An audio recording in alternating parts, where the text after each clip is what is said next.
¿Alguna vez se han preguntado por qué una simple canción nos puede hacer llorar? ¿O por qué sentimos ese nudo en el estómago justo antes de tomar una decisión importante?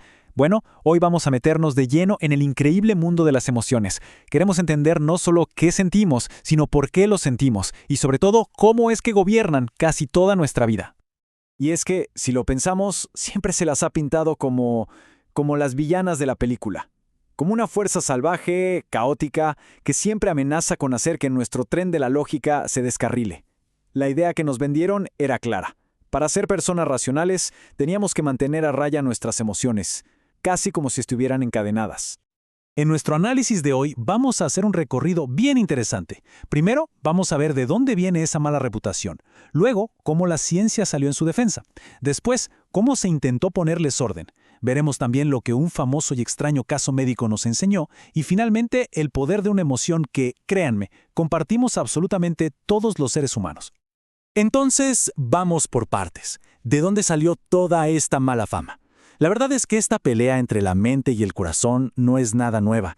Es una idea que ha estado ahí por milenios, moldeando la cultura occidental desde los grandes pensadores de la antigüedad. Platón, por ejemplo, usó una metáfora genial. Imaginó a la razón como un cochero, una auriga que luchaba desesperadamente por controlar a dos caballos salvajes, que eran, claro, las emociones. Siglos después, llegó Descartes y nos dejó esa frase inmortal: pienso, luego existo. Ojo, dijo pienso, no siento. Esta idea de que la razón está por encima de todo no fue solo algo filosófico. Nos enseñó a desconfiar de una parte súper fundamental de lo que somos. Pero, y aquí es donde la cosa se pone buena, la propia ciencia, que se supone es el templo de la razón pura, empezó a encontrar pruebas de que habíamos entendido todo mal. La defensa de las emociones vino del lugar menos esperado. Ni más ni menos que Charles Darwin, el padre de la evolución, planteó algo que en su momento fue radical. Dijo que las emociones no son un defecto de fábrica, al contrario, son herramientas de supervivencia, perfeccionadas a lo largo de millones de años. Ese miedo que nos hace correr de un peligro o el asco que nos evita comer algo podrido, pues no son debilidades, son ventajas evolutivas clarísimas. Las ideas de Darwin, con el tiempo, abrieron la puerta a un campo de estudio totalmente nuevo: la neurociencia afectiva, que en palabras sencillas es la ciencia que estudia cómo nuestro cerebro crea las emociones, y que ha descubierto algo que es realmente asombroso: que sin emociones, nuestra capacidad para aprender, para recordar y, sobre todo, para tomar decisiones inteligentes, simplemente se viene abajo. A ver, si las emociones son tan importantes, ¿cómo hace la ciencia para estudiarlas? ¿Cómo se le pone orden a este universo tan complejo de sentimientos?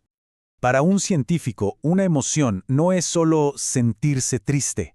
Es todo un paquete de respuestas que se pueden medir. Pensemos en el miedo a una araña. No es solo la sensación. Es el corazón que se acelera, los ojos que se abren como platos, el pensamiento de peligro y el impulso de saltar hacia atrás. Es una reacción total del cuerpo y de la mente. Para mapear esto, los científicos usan principalmente dos modelos. Por un lado, el modelo categórico, que dice que hay emociones básicas y distintas, como si fueran los colores primarios: rojo, azul, amarillo. Por otro lado está el modelo dimensional, que las ve más bien en un espectro. Por ejemplo, la alegría y el éxtasis no serían emociones diferentes, sino distintos niveles de intensidad de la misma sensación positiva. Si nos quedamos con el modelo de categorías, el trabajo del psicólogo Paul Ekman es clave. Él demostró algo que es, de verdad, increíble: que existan 6 emociones básicas cuya expresión facial es universal. ¿Qué quiere decir esto? Que una sonrisa de alegría o un ceño fruncido de miedo se entienden exactamente igual en la selva de Papúa Nueva Guinea que en plena Nueva York. Son básicamente el lenguaje común de toda la humanidad. Ahora, la conexión física, real, entre el cerebro, la razón y la emoción quedó demostrada de una forma súper dramática por uno de los accidentes más bizarros en toda la historia de la medicina. Esta pregunta la respondió sin querer un capataz de ferrocarril llamado Phineas Gage en 1848. Y la respuesta, lamentablemente, fue un sí rotundo y trágico. La historia de Gage es simplemente alucinante. Sobrevivió a algo impensable. Pero esa barra de hierro que le atravesó el cerebro se llevó a algo más que un pedazo de cráneo. Se llevó al Phineas que todos conocían. El tipo amable y trabajador desapareció por completo, y en su lugar quedó alguien impulsivo, grosero, incapaz de planificar. Su mente lógica parecía funcionar, pero su brújula emocional estaba totalmente rota. Como escribió su médico, Gage ya no era Gage. El caso de Gage fue una revelación total. Por primera vez, había una prueba física, tangible, de que la razón y la emoción no son dos enemigos peleando. Son socios que viven en el mismo lugar, el lóbulo frontal del cerebro. Al dañar la parte emocional de su cerebro, su capacidad para ser racional se hizo pedazos. Ahora, para que quede todavía más claro, veamos una de esas emociones universales y su propósito, pero desde otro ángulo, analizando qué pasa cuando una persona simplemente no la tiene. El miedo, básicamente, es nuestro sistema de alarma interno, un mecanismo de supervivencia que la evolución fue perfeccionando para que podamos detectar, evaluar y responder a las amenazas que nos rodean. Y para entender su valor tenemos que conocer a la paciente SM, a quien llamaban la mujer sin miedo. Por una enfermedad genética muy rara, su cerebro no podía procesar esa emoción. Los científicos la expusieron a serpientes, a películas de terror, incluso a situaciones de peligro real, y ella nada. Pero cuidado, esta ausencia de miedo no era un superpoder, la hacía increíblemente vulnerable. Era incapaz de detectar el peligro, ni en personas ni en situaciones. Su caso es la prueba definitiva. El miedo, en el fondo, es nuestro guardián. Así que al final, la evidencia es contundente.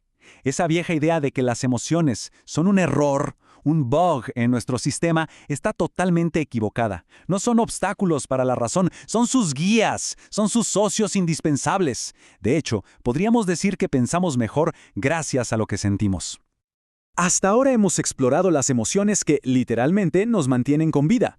Pero, ¿qué hay de las que nos hacen sentir que la vida vale la pena? ¿Qué pasa con emociones mucho más complejas como el amor, la culpa, la vergüenza o la esperanza? Y más intrigante aún, ¿cómo es que estas emociones toman decisiones por nosotros, muchas veces sin que ni siquiera nos demos cuenta? Bueno, esa es otra historia, y la veremos en nuestro próximo análisis.